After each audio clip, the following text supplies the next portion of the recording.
Lilian's Business Venture. By Lucy Maud Montgomery. Lilian Mitchell turned into the dry goods store on Randall Street, just as Esther Miller and Ella Taylor came out. They responded coldly to her greeting and exchanged significant glances as they walked away. Lilian's pale face crimsoned. She was a tall, slender girl of about 17, and dressed in mourning. These girls had been her close friends once. But that was before the Mitchells had lost their money. Since then Lilian had been cut by many of her old chums and she felt it keenly. The clerks in the store were busy and Lilian sat down to wait her turn. Near to her 2 ladies were also waiting and chatting. "Helen wants me to let her have a birthday party," Mrs. Saunders was saying wearily. "She has been promised it so long and I hate to disappoint the child, but our girl left last week, and I cannot possibly make all the cakes and things myself. I haven't the time or strength, so Helen must do without her party." "Talking of girls," said Mrs. Reeves impatiently, "I am almost discouraged. It is so hard to get a good all-round one. The last one I had was so saucy I had to discharge her, and the one I have now cannot make decent bread. I never had good luck with bread myself either. That is Mrs. Porter's great grievance too. It is no light task to bake bread for all those boarders. Have you made your jelly yet?" "No. Maria cannot make it, she says, and I detest messing with jelly. But I really must see to it soon." At this point a saleswoman came up to Lilian, who made her small purchases and went out. "There goes Lilian Mitchell," said Mrs. Reeves in an undertone. "She looks very pale. They say they are dreadfully poor since Henry Mitchell died. His affairs were in a bad condition, I am told." "I am sorry for Mrs. Mitchell," responded Mrs. Saunders. "She is such a sweet woman. Lilian will have to do something, I suppose, and there is so little chance for a girl here." Lilian, walking down the street, was wearily turning over in her mind the problems of her young existence. Her father had died the preceding spring. He had been a supposedly prosperous merchant, the Mitchells had always lived well, and Lilian was a petted and only child. Then came the shock of Henry Mitchell's sudden death and of financial ruin. His affairs were found to be hopelessly involved. When all the debts were paid there was left only the merest pittance, barely enough for house rent, for Lilian and her mother to live upon. They had moved into a tiny cottage in an unfashionable locality, and during the summer Lilian had tried hard to think of something to do. Mrs. Mitchell was a delicate woman, and the burden of their situation fell on Lilian's young shoulders. There seemed to be no place for her. She could not teach and had no particular talent in any line. There was no opening for her in Willington, which was a rather sleepy little place, and Lilian was almost in despair. "There really doesn't seem to be any real place in the world for me, Mother," she said rather dolefully at the supper table. "I've no talent at all, it is dreadful to have been born without one. And yet I must do something, and do it soon." And Lilian, after she had washed up the tea dishes, went upstairs and had a good cry. But the darkest hour, so the proverb goes, is just before the dawn, and after Lilian had had her cry out and was sitting at her window in the dusk, watching a thin new moon shining over the trees down the street, her inspiration came to her. A minute later she whirled into the tiny sitting room where her mother was sewing. "Mother, our fortune is made. I have an idea." "Don't lose it, then," said Mrs. Mitchell with a smile. "What is it, my dear?" Lilian sobered herself, sat down by her mother's side, and proceeded to recount the conversation she had heard in the store that afternoon. "Now, Mother, this is where my brilliant idea comes in. You have often told me I am a born cook and I always have good luck. Now, tomorrow morning I shall go to Mrs. Saunders and offer to furnish all the good things for Helen's birthday party, and then I'll ask Mrs. Reeves and Mrs. Porter if I may make their bread for them. That will do for a beginning. I like cooking, you know, and I believe that in time I can work up a good business." "It seems to be a good idea," said Mrs. Mitchell thoughtfully, "and I am willing that you should try. But have you thought it all out carefully? There will be many difficulties. I know. I don't expect smooth sailing right along, and perhaps I'll fail altogether, but somehow I don't believe I will. A great many of your old friends will think."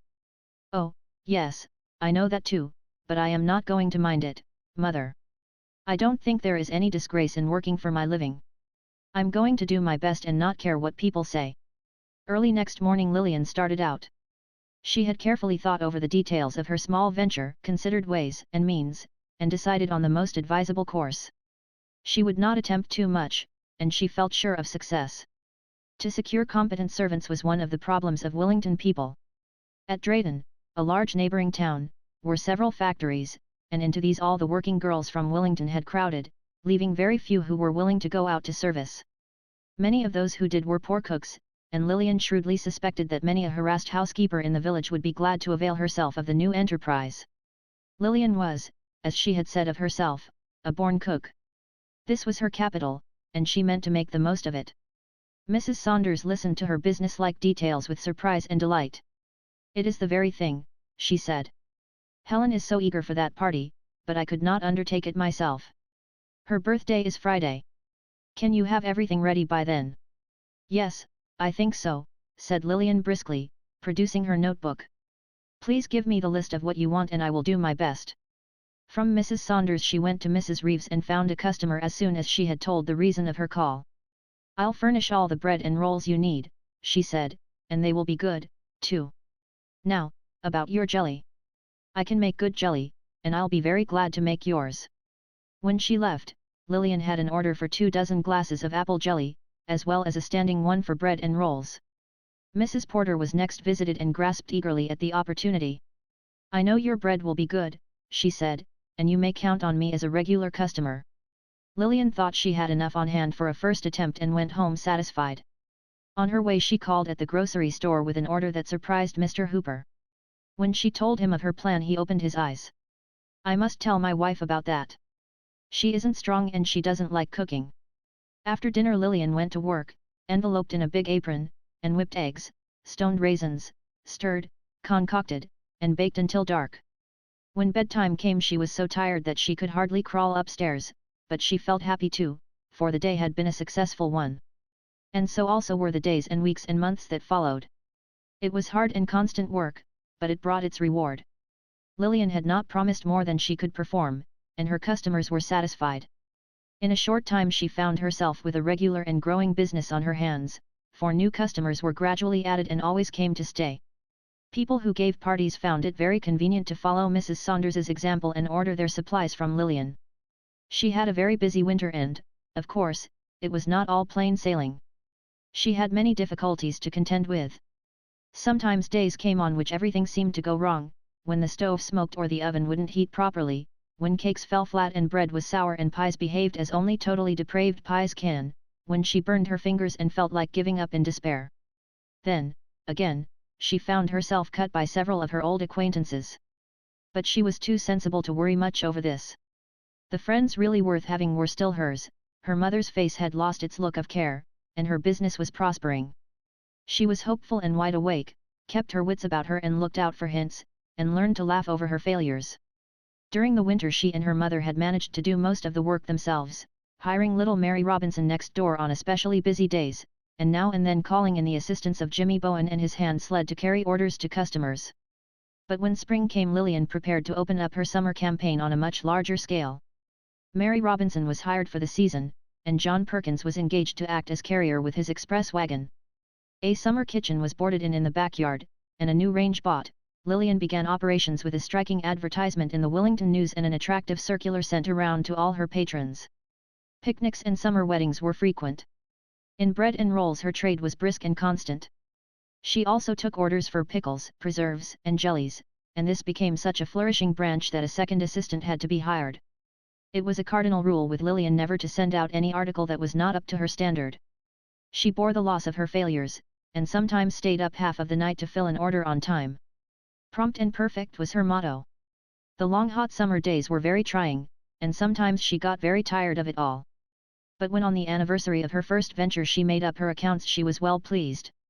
To be sure, she had not made a fortune, but she had paid all their expenses, had $100 clear, and had laid the solid foundations of a profitable business.